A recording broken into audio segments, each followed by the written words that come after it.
So, Banner of War is the new Strand tie-in aspect for the season, and it is completely busted. In order to get it, you need to go and listen to all of the Veil Containment dialogue, then go to the Puka Pond and claim it from the Strand Terminal. If you haven't listened to any of the Veil Containment dialogue, it'll take about 40 minutes to go and listen to all of it, and you'll only need to do it once to get access to all the other Strand aspects. Now, Banner of War.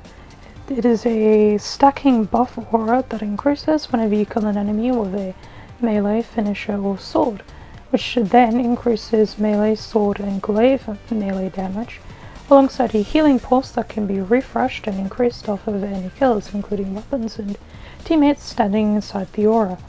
You can run the aspect in a few ways, considering just how powerful and versatile it is, letting your melees do upwards of 60k damage with no buffs.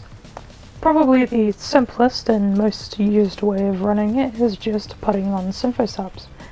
Really, that's all you need to do.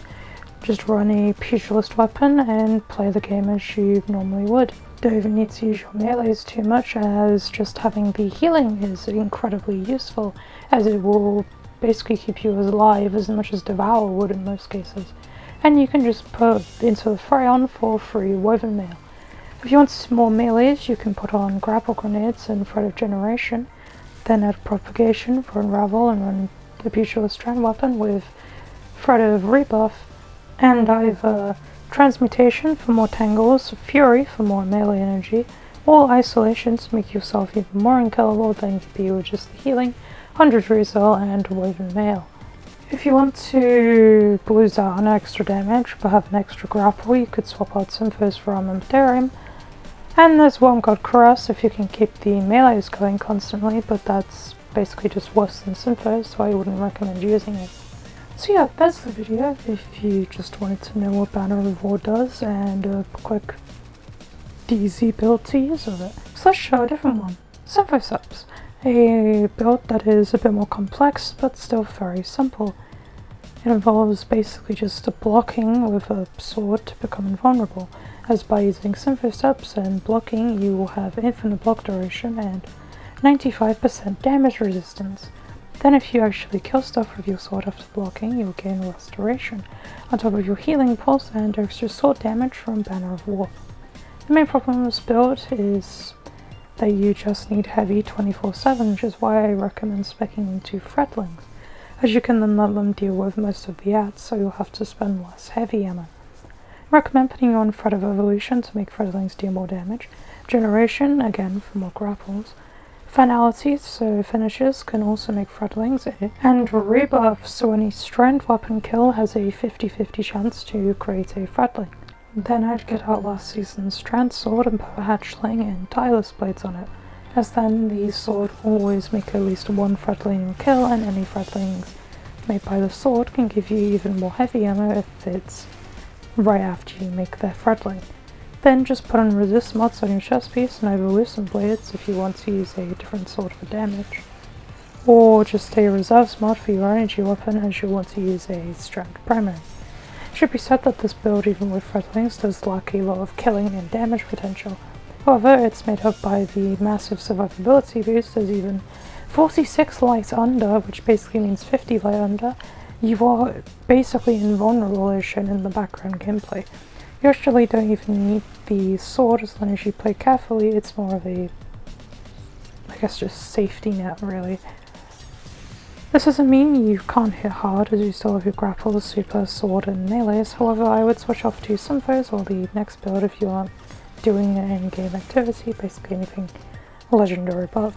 Personally, I'd say to use Symphos until you reach like a master or above, but even then you'll be fine just using Symphosaps in basically everything.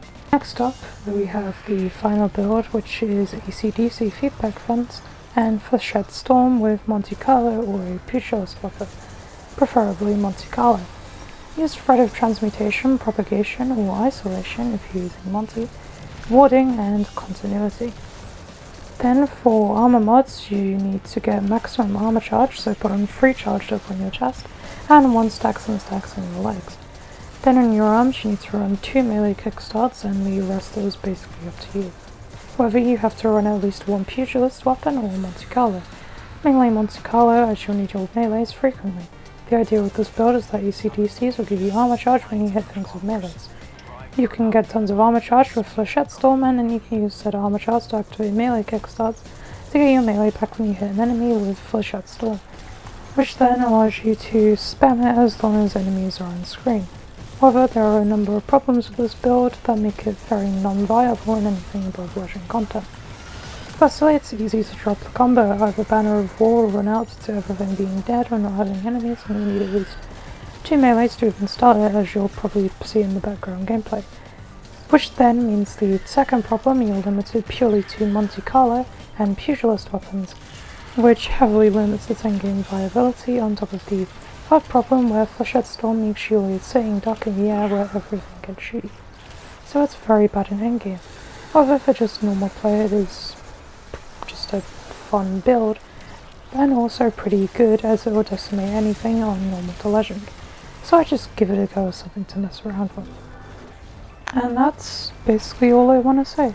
I have a number of ideas for what the next video will be, but I'm not certain what it's going to be right now. So yeah, hopefully it will be out next week, but so subscribe, like for more, and adios.